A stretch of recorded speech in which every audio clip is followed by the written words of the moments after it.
This is how China grew its economy over 100 times in just 50 years. In 1978, China's total GDP was around $150 billion. To put that in perspective, that's roughly 3 times the size of Vermont's economy today. The entire output of a nation with nearly a billion people was barely 3 Vermonts. You heard that right. And today, that same country produces over $19 trillion a year, making it the second largest economy on the planet. So how did that happen? How does any country pull off the single greatest economic transformation in modern history? It started with a 67-year-old man who decided that ideology mattered less than results. The starting point: what China looked like before reform. If you want to understand why China changed everything about its economy, you first need to understand how desperate things were.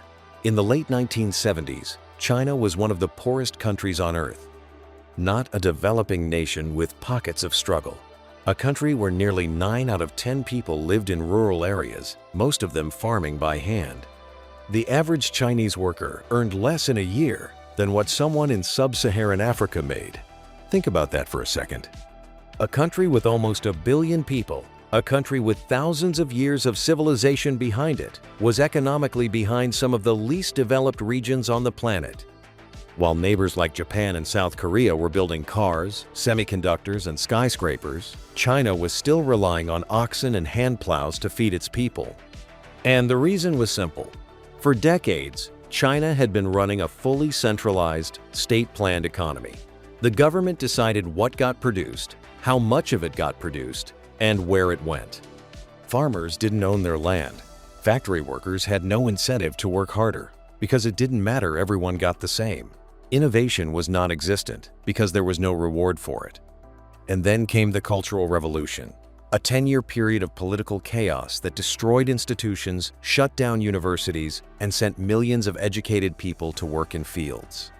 By the time Mao Zedong died in 1976, China wasn't just poor. It was falling behind while the rest of Asia was surging forward.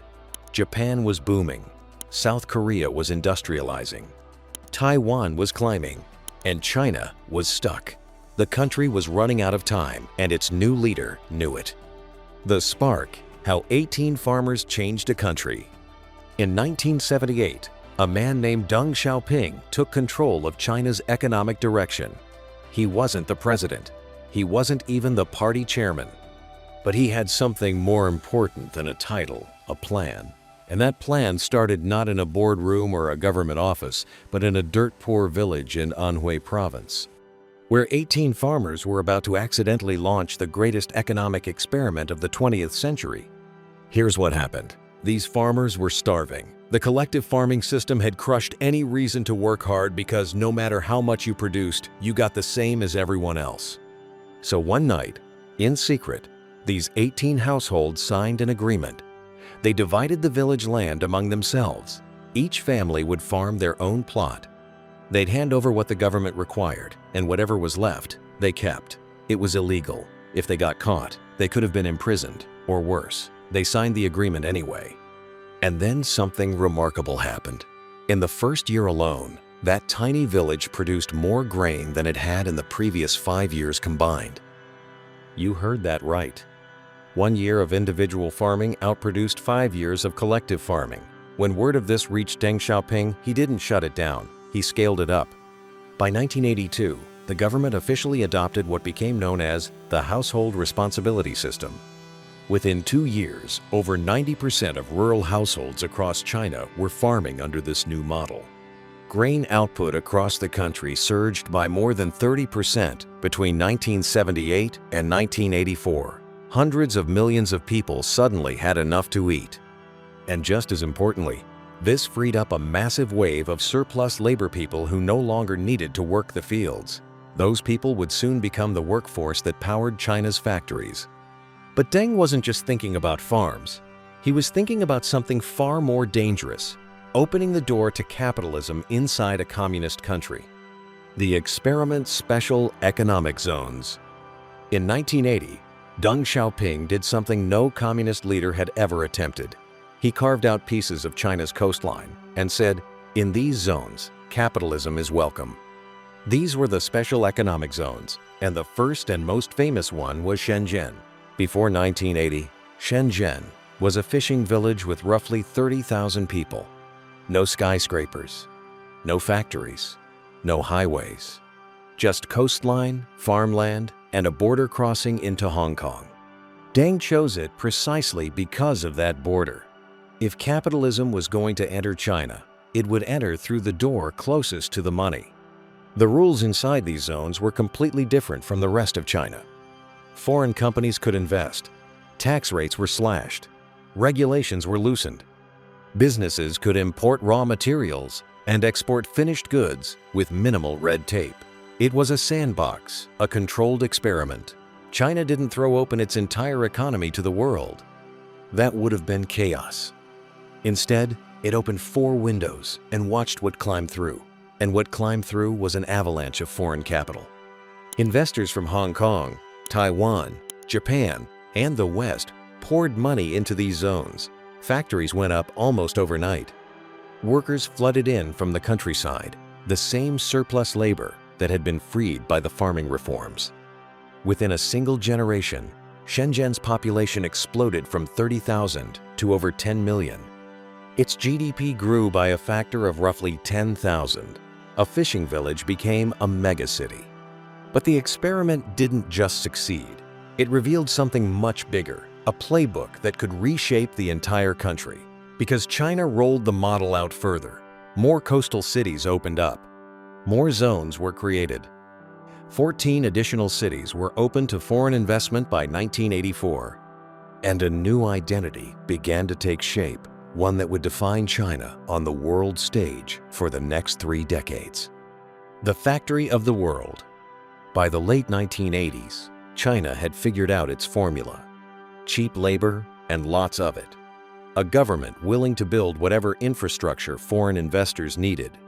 And a currency kept deliberately weak, making Chinese exports cheaper than almost anyone else's.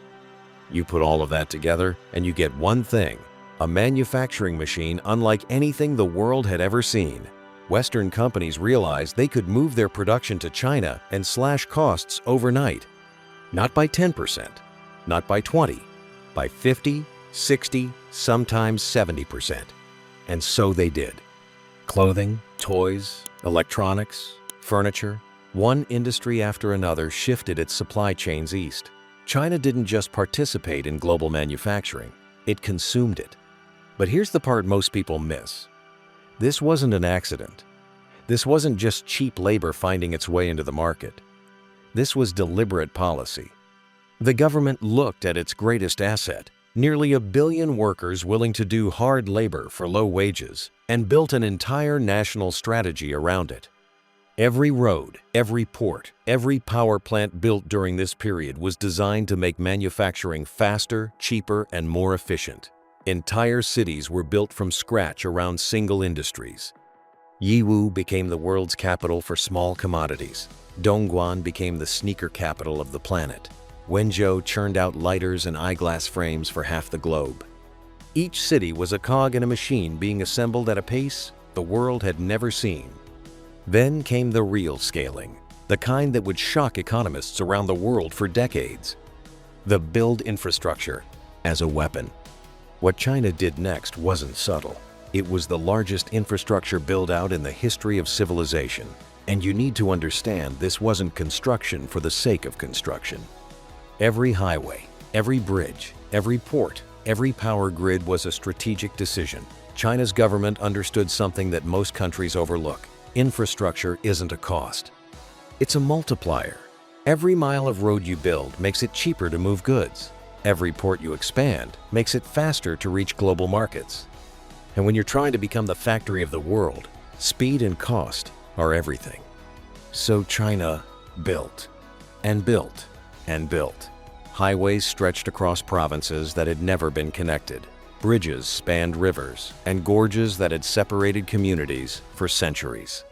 Ports expanded along the eastern coastline until China had 7 of the 10 busiest shipping terminals on Earth. Power plants went up to feed the factories that were multiplying across the country. In the span of just 2 decades, China poured more concrete than the United States used in the entire 20th century. And then came the crown jewel high-speed rail. China's first high-speed rail line didn't open until 2008. That's worth repeating, 2008. By the end of 2024, the network had reached over 48,000 kilometers, roughly 30,000 miles of track. That's more than every other country's high-speed rail combined. You heard that right. One country built more high-speed rail than the rest of the planet put together in less than 2 decades. This wasn't just about moving passengers. It was about binding an enormous country into a single functioning economic unit, where goods and people could flow at over 200 miles per hour between cities that used to be days apart. But even the world's greatest infrastructure means nothing without the people to fill it. The Great Migration, 500 million people. To power all those factories, China needed workers. Not a few million, hundreds of millions. What followed was the single largest migration in human history. Over roughly 30 years, China's urban population expanded by 500 million people. To put that in context, that's more than the entire population of the United States picking up and moving at the same time. Farmers left their villages. Young men and women packed bags and boarded trains headed for cities they'd never seen. They ended up in places like Shenzhen, Guangzhou, Dongguan, sprawling factory cities that were growing so fast they were practically being built around the workers as they arrived. Cranes filled the skylines. New apartment blocks went up every week. Entire neighborhoods materialized out of nothing. These weren't charming little towns welcoming newcomers. These were concrete jungles expanding at a speed no city planner could keep up with. This didn't happen by accident. China had a system called the hukou, a household registration that essentially tied you to the place you were born. For decades, it kept people locked in their villages. But starting in the 1980s, the government began loosening those restrictions, allowing rural workers to move to cities for factory jobs. They couldn't access the same social services as city residents. They couldn't send their kids to the same schools. They couldn't get the same health care. In many ways, they were second-class citizens in their own country, powering the economic engine from the inside while being locked out of its benefits. But they could work, and work they did. 12-hour shifts, 6-day weeks, dormitory housing. For a farmer who had spent a lifetime earning almost nothing, even a factory wage felt like a lifeline. This gave China something no other country could match: an almost limitless supply of low-cost labor pouring into cities purpose-built to absorb them. Then came the moment that changed everything. The WTO plugging into the world. In 2001, China joined the World Trade Organization, and this is the moment where the entire trajectory of the global economy shifted. Before WTO entry, China was already growing fast.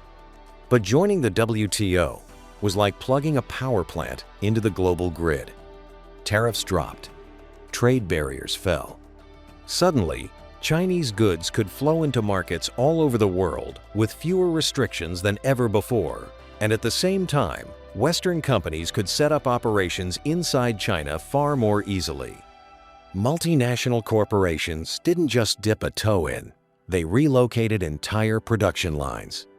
Apple, Nike, Walmart, Samsung, the biggest names in global business, restructured their supply chains around Chinese manufacturing by the thousands. What followed was staggering. Within a decade, China became the world's largest exporter. It overtook Germany. It overtook Japan. It overtook the United States. In 2001, China accounted for roughly 4% of global exports. By 2020, that number had tripled. Factories that once served regional markets were now shipping containers to every continent on Earth. Walk into any store in America, Europe, or Africa, and you'd find shelves lined with goods stamped "Made in China." China now accounts for roughly 30% of all global manufacturing output. It produces over 50% of the world's steel, crossing the 1 billion ton mark in 2024. It builds 71% of the world's ships. These aren't rounding errors. These are numbers that would have been considered fantasy just a few decades earlier. But here's what nobody saw coming. The model that made China the factory of the world was about to hit a wall. The invisible engine, state-directed capitalism. Before you can understand how China broke through that wall, you need to understand the machine behind it. Most people look at China and try to fit it into a familiar box. Is it communist? Is it capitalist? The answer is, it's neither, and it's both. China built a hybrid system that doesn't have a clean label. The government picks strategic industries and floods them with subsidies, cheap loans, and regulatory support. It controls capital flows so money goes where the state wants it to go. It manages the currency to keep exports competitive. State-owned banks funnel cheap credit to industries the government wants to grow. Land is made available at below-market rates to manufacturers who align with national priorities, and it plans in 5-year cycles, while most Western competitors are planning around the next quarterly earnings call.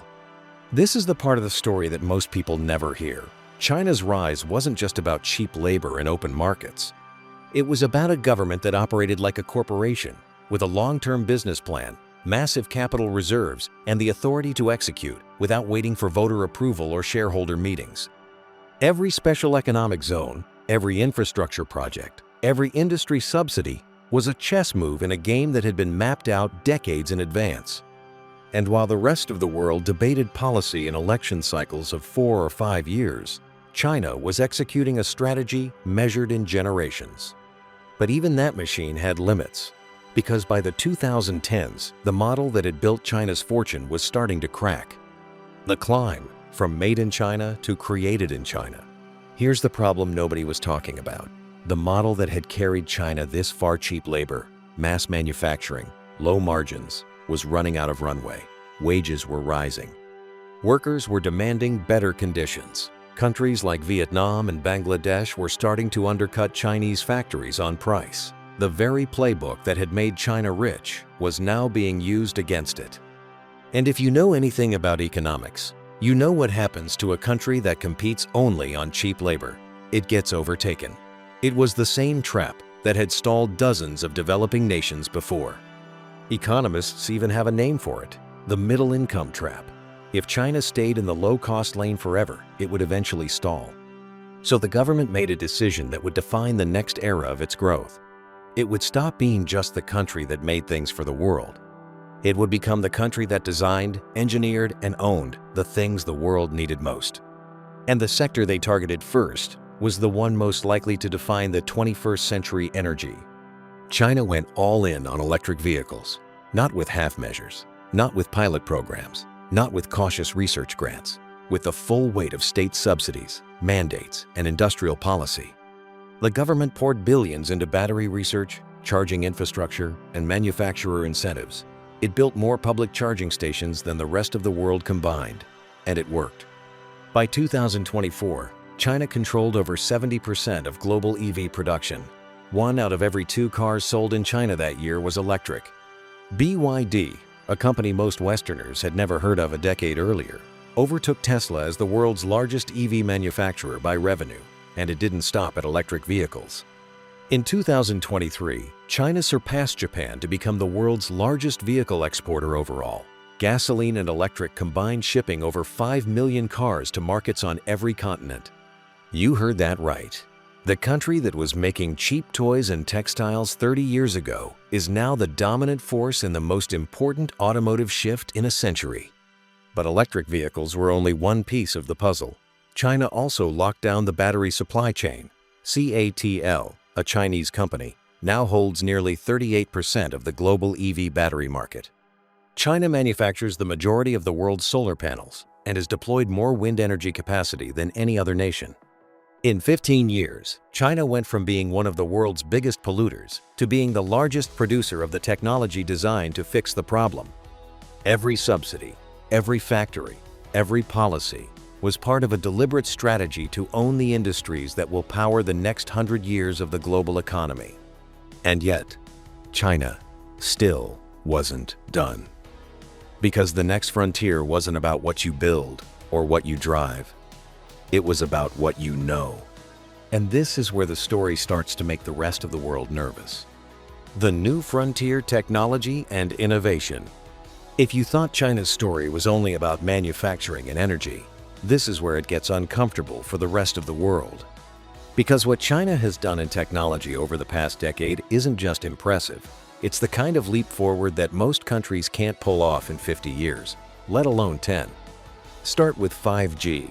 China has built over 4.5 million 5G base stations, accounting for roughly 60% of every 5G base station on the planet. Over 1 billion Chinese citizens are now on 5G networks. This isn't a pilot rollout. This is a fully deployed nationwide system that covers every city, every town, and more than 90% of its villages. While other countries were still debating 5G policy, China finished building the network. Then there's artificial intelligence. China now holds roughly 60% of the world's AI-related patents. Not 30, not 40, 60. That's more than every other country on Earth combined. A decade ago, the United States held that lead. Not anymore.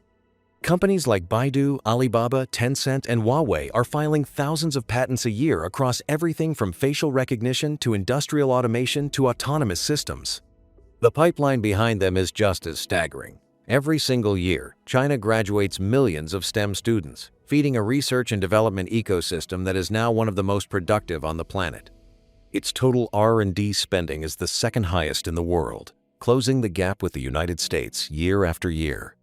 It has also become one of the largest installers of industrial robots globally, automating its factories at a pace that would have been unimaginable a decade ago. And this is where the final piece clicks into place. Because all of this, the manufacturing, the infrastructure, the energy dominance, the technology push, wasn't a series of disconnected wins. It was one continuous chain, with each phase deliberately built to fuel the next. And once you see that chain, you can't unsee it. The payoff 100 times. The farming reforms freed the labor filled the factories generated the wealth funded the infrastructure accelerated the trade financed the move up the value chain produced the technology, and the technology is now positioning China for the next 50 years. Remove any single link from that chain, and the whole thing collapses. That's what makes this story unlike anything else in modern economics. It wasn't just growth. It was engineered growth designed across 5 decades, tested at every stage, and executed with a discipline that no other nation has come close to matching. So here you are. You've just walked through one of the most extraordinary economic transformations ever achieved. A country that in 1978 had a GDP smaller than 3 Vermonts now produces over $19 trillion a year. It manufactures 30% of everything the world buys. It builds more than 70% of the world's ships. It produces more steel than every other country combined. It has the largest high-speed rail network on the planet, the largest 5G network on the planet, and the largest electric vehicle market on the planet.